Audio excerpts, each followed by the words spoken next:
நடிகை கீர்த்தி சுரேஷ் சமீபத்தில் தன்னுடைய ரொம்ப நாள் காதலரான ஆண்டனி தட்டில் என்பவரை திருமணம் செய்து கொண்டார். திருமணம் முடிந்த கையோடு தேனிலவுக்கு கூட செல்லாமல் தான் நடித்த முதல் பாலிவுட் திரைப்படமான பேபி ஜான் என்ற படத்தின் ப்ரமோஷன் நிகழ்ச்சியில் கலந்து கொண்டார். இந்த நிகழ்ச்சியில் மஞ்சள் தாலி சகிதமாக தோன்றியிருந்த நடிகை கீர்த்தி சுரேஷை பலரும் விமர்சித்தனர். திருமணம் முடிந்த கையோடு தேனிலவுக்கு கூட செல்லாமல் படத்தின் ப்ரமோஷனுக்கு வந்திருக்கிறீர்கள், அதிலும் கவர்ச்சியான ஆடை அணிந்து கொண்டு முன்னழகில் முக்கால்வாசி தெரிய மஞ்சள் தாலியை போட்டுக்கொண்டு வந்து இருக்கிறீர்கள், தாலியை அவமதிக்கிறீர்களா என்றெல்லாம் கூட கடுமையான விமர்சனங்களை முன்வைத்தனர். இது ஒரு பக்கம் இருக்க, நடிகை கீர்த்தி சுரேஷ் சமீபத்தில் தேனிலவுக்கு சென்றிருக்கிறார். அப்போது எடுத்துக்கொண்ட புகைப்படங்கள் மற்றும் வீடியோ காட்சிகளை இணையத்தில் பதிவிட்டு தங்களுடைய மகிழ்ச்சியை ரசிகர்களுடன் பகிர்ந்து கொண்டிருக்கிறார். ஆனால் கடைசியால் நடந்த விஷயம்தான் ரசிகர்கள் சோகத்தில் ஆழ்த்திருக்கிறது. தன்னுடைய கணவருடன் ஊர் சுற்றி நடிகை கீர்த்தி சுரேஷ் பல வகையான உணவுகளை புசித்து மகிழ்ந்திருக்கிறார். அந்த உணவுகளை எல்லாம் புகைப்படம் மற்றும் வீடியோ எடுத்து இணையத்தில் பதிவிட்டிருக்கிறார்.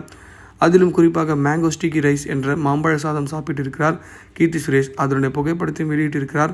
மாம்பழ சாதம் என்பது சாதம், மாம்பழம் மற்றும் தேங்காய் பால் கொண்டு தயாரிக்கப்படும் வெள்ளை நிறத்தினால் ஆன கஞ்சியுடன் சேர்ந்து சாப்பிடக்கூடிய ஒரு உணவு. இது தாய்லாந்தில் பிரபலமான உணவுகளில் ஒன்று. இந்த உணவை புசித்து தன்னுடைய கணவருடன் தேனிலை கொண்டாடிய கீர்த்தி சுரேஷ் கடைசியாக கடுமையான காய்ச்சலுக்கு உள்ளாகியிருக்கிறார். அந்த புகைப்படத்தையும் இணையத்தில் வெளியிட்டிருக்கிறார். இந்த புகைப்படங்கள் மற்றும் வீடியோ காட்சிகள் இணையத்தில் வைரலாகி வருகின்றது. கீர்த்தி சுரேஷ் காய்ச்சல் காரணமாக படுத்தபடியாக இருக்கும் புகைப்படங்களை பார்த்த ரசிகர்கள் உடம்பை பார்த்துக்கோங்க கீர்த்தி என்று கருத்துக்களை பதிவிட்டு வராங்க. கீர்த்தி சுரேஷை பொறுத்த வரைக்கும் இவங்க மகா நடிகை அப்படின்ற படத்தில் சூப்பர் டூப்பர் ஹிட்டை கொடுத்தாங்க. அடுத்தடுத்து பார்த்தீங்கன்னா தமிழ் சினிமாவில் இவங்க படம் பெருசாக ஓடுறதுனால இவங்க ராசி இல்லாத நடிகை அப்படின்னு சொல்லி எல்லாராலும் சொல்லப்பட்டிருந்தாங்க. அதை தாண்டி இவங்க சினிமாவில் சாதித்த சாதனைகள் ரொம்ப கம்மின்னு சொல்ல முடியாது. ஏன்னா இவங்க நடிகை திலகம் படத்தில் நடித்து நேஷ்னல் அவார்டு வாங்கினாங்க. அது சாதாரண விஷயமே கிடையாது. இவங்க பார்த்திங்கன்னா நம்ம ரஜினி சார் ஆகட்டும், நம்ம விஜய் சார் ஆகட்டும், எல்லாருக்கூடமே நல்லா நடித்து சூப்பர் டூப்பர் ஹிட் ஆனாங்க. ஆனால் இவங்க நடித்த படங்கள் எல்லாமே தமிழில் பெருசாக ஹிட் ஆனாலுமே மார்க்கெட் ரொம்ப கம்மியாக இருந்ததுனால, ஆனாலும் டேரக்டர்ஸ் எல்லாமே இவங்களை தேடி தான் வந்தாங்கன்னு சொல்லலாம். அந்த அளவுக்கு தவிர்க்க முடியாத ஒரு மிகப்பெரிய கதாநாயகியாக இருந்த கீர்த்தி சுரேஷ் பார்த்திங்கன்னா சமீபத்தில் கல்யாணம் பண்ணது எல்லாருக்குமே ரொம்ப சந்தோஷமான விஷயமா இருந்தாலுமே இவங்க கரியரில் இது மிகப்பெரிய ட்ராபேக்காக இருக்குன்னு சொல்லலாம். இதை தாண்டி பார்த்திங்கன்னா அந்த படத்தோட ப்ரொமோஷனுக்கு தான் எல்லாருக்குமே ஆச்சரியத்தை கொடுத்தது.